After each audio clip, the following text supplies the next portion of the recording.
ಸರ ಯಾವುದೋ ಬ್ಯಾಂಕಿನ ಅಧ್ಯಕ್ಷ ಅಂತಂದಾಗ ಸಾಮಾನ್ಯ ಅನ್ನೋಕ್ಕಿಂತ ಕನಿಷ್ಠ ಜ್ಞಾನ ಅದ್ರ ಬಯಲ ಏನದ ಡೈರೆಕ್ಷನ್ ಏನದ ನಬಾರ್ಡ್ ಬ್ಯಾಂಕಿನ ಡೈರೆಕ್ಷನ್ ಸರಿಯಾಗಿ ಓದ್ಕೋಬೇಕು. ಇದು ಮೊದಲನೇದಾಗಿ ನಿನ್ನೆ ಹೇಳಿ ನಾನು, ಇದು ಸರ್ಕಾರಿ ಸ್ವಾಮ್ಯದಲ್ಲಿರ್ತಕ್ಕಂಥ ನಬಾರ್ಡ್ ಸ್ವಾಮ್ಯದಲ್ಲಿರ್ತಕ್ಕಂಥ ಅಪೆಕ್ಸ್ ಬ್ಯಾಂಕ್ ಸ್ವಾಮ್ಯದಲ್ಲಿರ್ತಕ್ಕಂಥ ರೈತರ ಪರವಾಗಿರ್ತಕ್ಕಂಥ ರೈತರ ಡಿಸಿಸಿ ಬ್ಯಾಂಕ್ ಅದರ ಅಧ್ಯಕ್ಷರಾದ ರೈತರ ಬಗ್ಗೆನೇ ಮಾತಾಡೋದು ಮತ್ತು ನೇರವಾಗಿ ಅವ್ರಿಗೆ ಉತ್ತರ ಕೊಡ್ತೀನಿ ನಾನು. ಇದು ಬೀರೇಶ್ವರ ಬ್ಯಾಂಕ್ ಅಲ್ಲ, ಲಾಸ್ ಆಗಲಿ. ಅಲ್ಲಿ ಬೀರೇಶ್ವರ ಬ್ಯಾಂಕ್ನಾಗ ನಮ್ಗೆ ಅಷ್ಟು ಲೋನ್ ಕೊಡ್ರಿ ಅಥವಾ ಬಿಡ್ರಿ ಚಾವಿ ಹಾಕೊಂಡು ನಾವು ಕೇಳೋಂಗಿಲ್ಲ. ಡಿಸಿಸಿ ಬ್ಯಾಂಕ್ ರೈತರ ಬ್ಯಾಂಕ್. ನಬಾರ್ಡ್ 1 ಲಕ್ಷ ಅಲ್ಲ 10 ಲಕ್ಷ ಕೊಡಬೇಕಂತೇಳಿ ಘೋಷಣೆ ಮಾಡಿ ಕೊಡಬೇಕು. ಅಣ್ಣಾ ಸಾಹೇಬ್ ಜೊಲ್ಲೆ ಅವರು ಬೀರೇಶ್ವರ ಬ್ಯಾಂಕಿನ ಅಧ್ಯಕ್ಷ ಅಲ್ಲ, ರೈತರ ಪರವಾಗಿರ್ತಕ್ಕಂಥ ಡಿಸಿಸಿ ಬ್ಯಾಂಕಿನ ಅಧ್ಯಕ್ಷರು. ಇಲ್ಲಿ ಏನು ಡೈರೆಕ್ಷನ್ ಅದ ಅಷ್ಟೇ ಕೆಲಸ ಮಾಡ್ಬೇಕು, ಅತಿ ಹೆಚ್ಚು ಮಾಡಬಾರ್ದು. ನಮ್ಮ ಬ್ಯಾಂಕ್ ಏನದ ಅಷ್ಟೇ ಉಳಿಸ್ಬೇಕು, ಹೆಚ್ಚು ಮಾಡೋದು ಬೇಡ, ಹಾಳು ಮಾಡೋದು ಬೇಡ, ಚಲೋ ಮಾಡೋದು ಬೇಡ. ರೈತರ ಪರವಾಗಿ ಮಾತನಾಡ್ಬೇಕಾದ್ರೆ ಭಾಳ ಎಚ್ಚರದಿಂದ ಮಾತನಾಡ್ತಾರೆ. ಅದನ್ನು ಹೇಳಂಗಿಲ್ಲ ಸರ್ ಮಾಡಿ.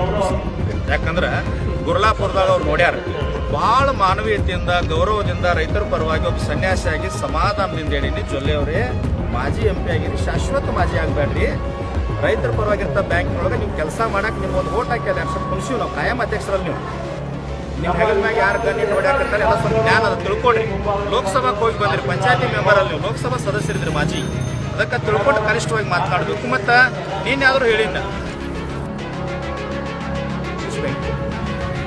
ಡಿಸಿಸಿ ಬ್ಯಾಂಕಿಗೆ ಹೊಂಟಾಗ ರೈತರ ಪರವಾಗಿ ಮಾತಾಡ್ತೀವಿ. ಬೀರೇಶ್ವರ ಬ್ಯಾಂಕಿಗೆ ಹೊಂಟಾಗ ನೀವು ಬ್ಯಾಂಕರೇ ಹಾಳು ಮಾಡ್ಕೋರಿ, ಊರು ಹಾಳು ಮಾಡ್ಕೋರಿ, ಬೇಕಾದ ಹಾಳು ಮಾಡ್ಕೊ, ಮನೆ ಹಾಳು ಮಾಡ್ಕೊರಿ ಅಂತ ನಾವು ಕೇಳಂಗಿಲ್ಲ. ರೈತರ ಬ್ಯಾಂಕಿನಾಗ ಕೂತಾಗ ರೈತರ ಪರವಾಗಿ ಮಾತಾಡಬೇಕು. ಒಂದು ಎಚ್ಚರಿಕೆ ಕೊಡ್ತೀನಿ, ಎಲ್ಲ ರಾಜಕಾರಣಿಗಳು ಎಚ್ಚರಿಕೆ ಕೊಡ್ತೀನಿ.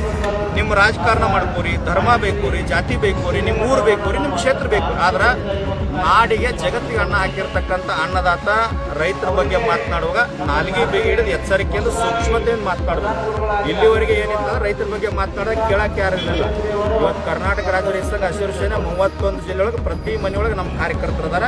ಧರ್ಮ ಜಾತಿ ಪಕ್ಷ ಮೀರಿ ಶಶಿಕಾಂತ್ ಗುರುಜಿ ರೈತ ಸಂಘ ತಾಕತ್ತು, ಕಬ್ಬು ಬೆಳೆಗಾರ ತಾಕತ್ತು ಅನ್ನೋದು ಗುರ್ಲಾಪುರ ಕ್ರಾಸ್ನಾಗ ನೋಡ್ಯಾರ. ನೋಡಿಲ್ಲ ಅಂದ್ರೆ ಕೆಲವು ಕಡೆ ವಿಡಿಯೋ ಅದ ತರಿಸಿ ಜೊಲ್ಲೆ ಅವ್ರು ನೋಡ್ಕೋಬೇಕು. ಸಮಾಧಾನಕ್ಕೆ ಕ್ಷಮಾ ಕೇಳಿ, ಕೇಳಿಲ್ಲ ಅಂದ್ರೆ ಅದನ್ನು ಹೇಳಂಗಿಲ್ಲ, ಮಾಡಿ ನಾವು ತೋರಿಸ್ತೀವಿ. ಇವತ್ತು ಕಾಂಗ್ರೆಸ್ ಸರ್ಕಾರ ಏನಿಲ್ಲ ಸರ್, ಯಾವ ಸರ್ಕಾರ ಬಂದರೂ ರೈತರಿಗೆ ಉದ್ಧಾರ. 100 ರೂಪಾಯಿ ತೊಗೋಬೇಕಾದ್ರೆ ನಾವು ಹೋರಾಟ ಮಾಡಿ ತೊಗೋಬೇಕು. ಸನ್ಮಾನ್ಯ ಮುಖ್ಯಮಂತ್ರಿಗಳು 5 ಗ್ಯಾರಂಟಿ ಕೊಡತ್ತಾರೆ. ಅವರು ಏನೋ ವಿಚಾರ ಮಾಡಿಕೊಟ್ಟ, ನಾವು ವಿರೋಧ ಮಾಡಂಗಿಲ್ಲ. ಕಾಂಗ್ರೆಸ್ ಇರಲಿ, BJP ಇರಲಿ, JDS ಇರಲಿ ವಿರೋಧ ಮಾಡಂಗಿಲ್ಲ. ಅವರಿಗೆ ಸಿದ್ದರಾಮಯ್ಯನವ್ರಿಗೆ ಏನೋ ಕುರ್ಚಿ ಅಳಿಗಾಡ್ತದಂತ ಏನೋ ಸುದ್ದಿ ಬರ್ಲಿಕ್ಕಂತದ್ದು ಮಾಧ್ಯಮದಲ್ಲಿ ನಾವು ಒಂದು ವಿನಂತಿ ಮಾಡ್ಕೊಡ್ತೀನಿ. ಸನ್ಮಾನ್ಯ ಸಿದ್ದರಾಮಯ್ಯನವ್ರೆ ಒಂದು ಸಾರಿ ಹೇಳಿದ್ರೆ ಅಂದ್ರೆ ನೀವು ಮುಂದೆ ಮುಖ್ಯಮಂತ್ರಿ ಆಗಂಗಿಲ್ಲ. ಯಾಕಂದ್ರೆ ಕಾಲ ಇದು ಕಲಿಯುಗ. 3 ಘೋಷಣೆ ಮಾಡಿ ಹೋಗಿಬಿಡ್ರಿ, ನಿಮ್ಮನ್ನು ದೇವರಂತ ಎಲ್ಲರ ಮನೆಯೊಳಗೆ ಪೂಜೆ ಮಾಡ್ತಾರೆ. ಒಂದೇದು ಸಂಪೂರ್ಣ ರೈತನ ಖಾಸಗಿ ಬ್ಯಾಂಕು ನ್ಯಾಷನಲ್ ಬ್ಯಾಂಕ್ನಾಗ ಏನದ ಎಲ್ಲ ಸಾಲ ಮನ್ನಾ ಮಾಡಿ ರೈತ ಒಂದೇದು.